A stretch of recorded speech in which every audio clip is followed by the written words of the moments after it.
Very happy to see a large amount of audience for this wonderful conference.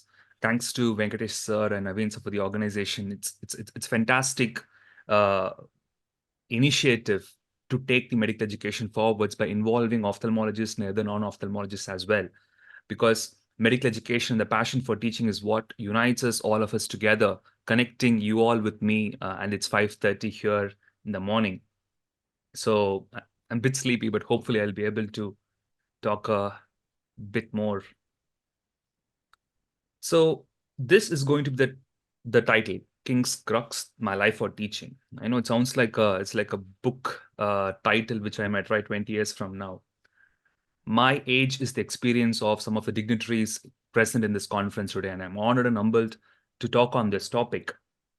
So in this short journey as a medical educator in ophthalmology for the past, I would say 8 years, I've learned more than what I've taught my students. I hope this pathway, my journey, resonates with established teachers present in this conference and might provoke young minds to be educators, which is what I intend for. I really want young ophthalmologists who are my age, the residents who might be present in the conference, to take up medical teaching because it benefits you more than your students. That's the message I'm giving you at the right outset.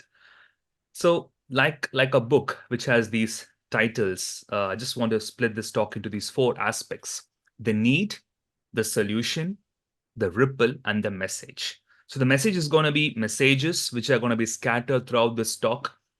But what is the need? When I mean need, what was the problem?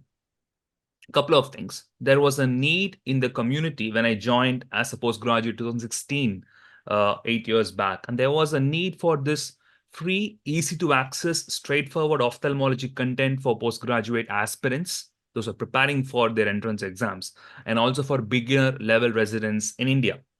And there was a need for me too. Uh, you might see this guy is some anonymous guy. This guy is actually me. This guy is me trying to choose what specialty to go for after giving his examinations. Often this confession shocks my students as well. I didn't choose ophthalmology because I loved ophthalmology. I never knew what ophthalmology was all about.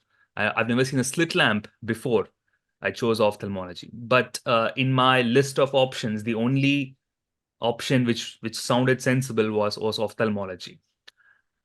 So I had to start love ophthalmology. It's like an arranged marriage, right? So you have to start loving your wife after you get married, to be honest. So the solution was to start loving ophthalmology. I had to teach ophthalmology because I love teaching.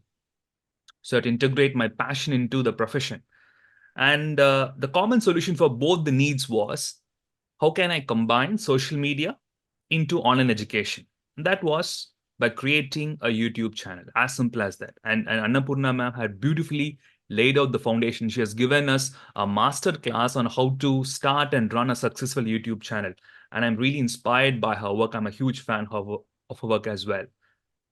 So in my case, the tools what I used was these three to start with. There was a laptop. I used a MacBook, and there was a graphic tablet, which was an iPad, and there was an editing tool such as an Apple Pencil. So I had to use these three to create video lectures, which were visual because they were images. And I wanted to be clearly narrated to my audience, and I wanted to be real-time annotated. That was my intention.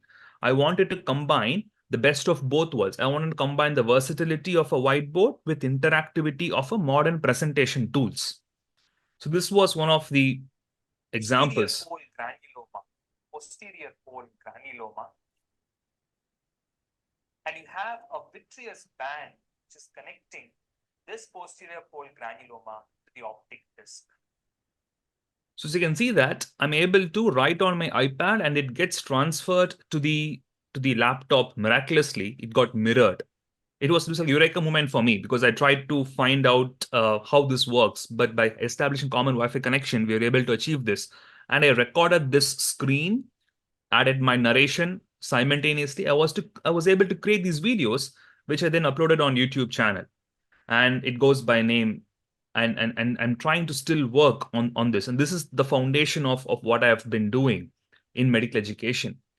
But for me, like what Annapurna ma'am was saying about the different reasons how a YouTube channel and these YouTube videos should be made, my priority was not on the content primarily. I didn't focus on this what I should talk, but rather I wanted to focus on these three questions, which is what I always tell the audience whenever I go for a conference and discuss on the lecture skills. Understanding why we are speaking in the first place or why we are lecturing in the first place, and understanding who the audience is, who are we teaching in the first place, but how how are we delivering the content? What are the techniques of effective delivery? So I really wanted to create these content which are precisely curated for the audience with a deep-rooted understanding on medical education, public speaking. And how we did that? By following public speaking principles and rules, such as the triad of oratory given by Aristotle.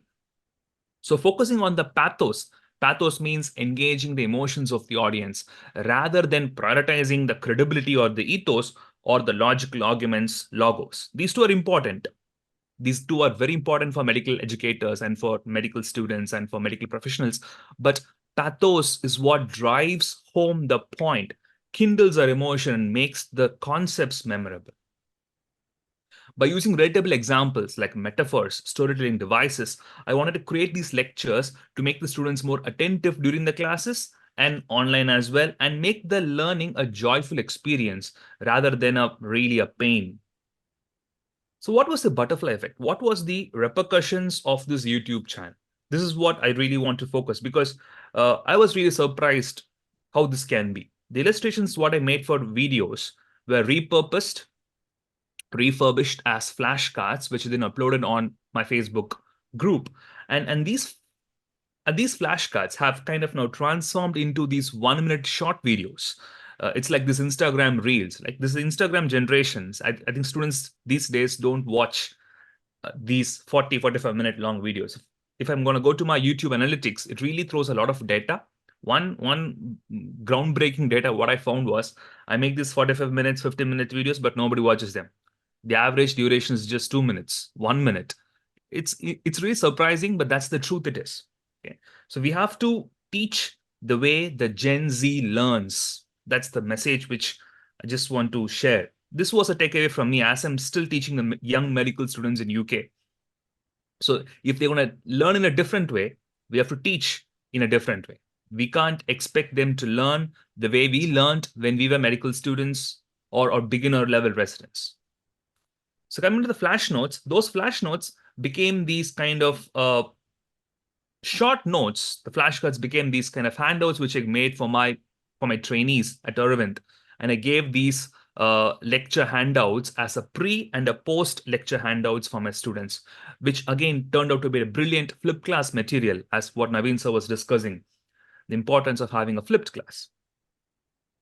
And the illustrations what I made took a kind of a different turn in the form of patient education materials, which I made in English. And I made these as these books, and I kept it outside my cubicle for patients to read.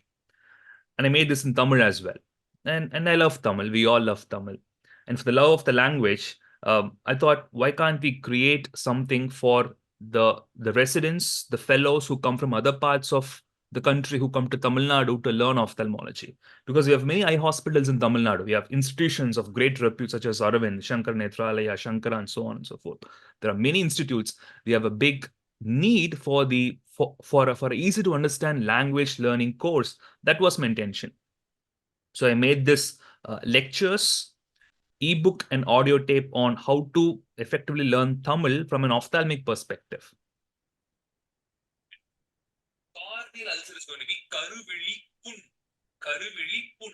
Pun means an injury, okay, or a lesion. So you can use the word pun or punne.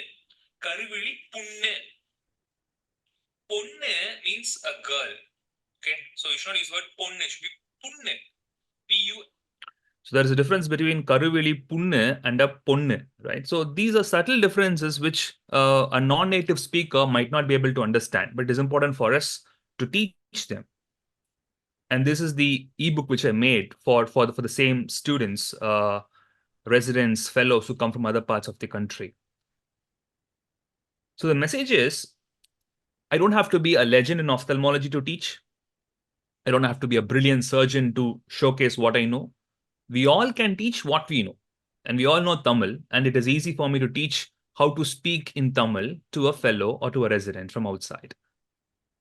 Since last year at Movefields, I'm teaching a big part. Teaching is a big part of my work, of my rota. It's 50% of teaching. I'm trying to improve my teaching when it comes to demonstrating complex skills. And this is one such thing by using adapters and phones.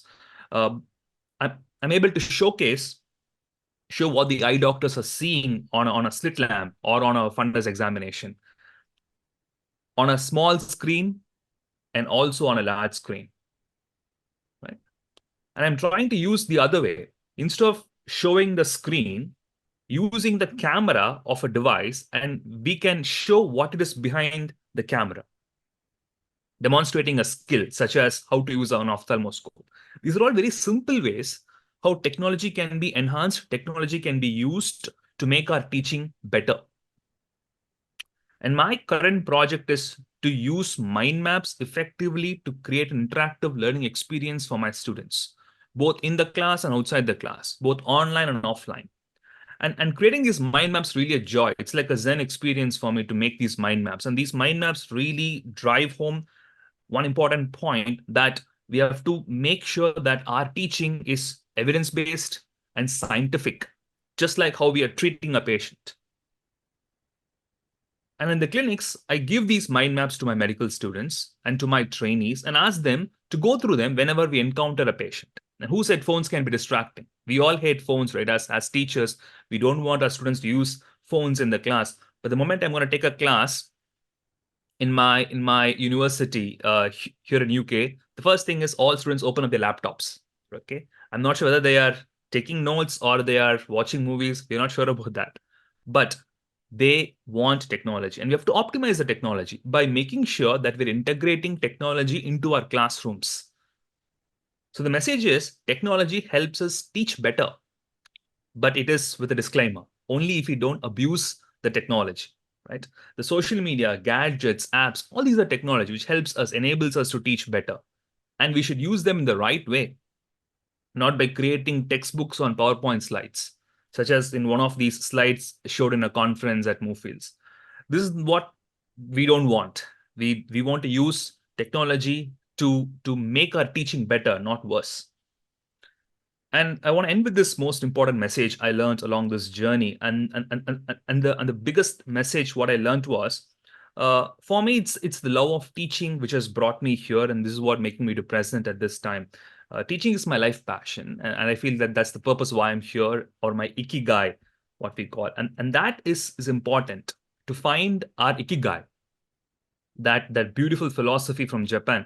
What is the thing what we love kind of intersects with what we are good at, what the world needs, and what we can be paid for. All these four are important. My ikigai is to teach, and that love, the passion, is what kind of drives us. And all of us are passionate about something, be it playing cricket or performing cataract surgeries. The fields may be different, but the emotions are the same. It's because it's often what we love is going to take us further, keeps us breathing. That's the key. And I'm sure that when that breathing ceases with the last gasp, we wish that we were doing the work what we love in those final moments. And that work always defines our life.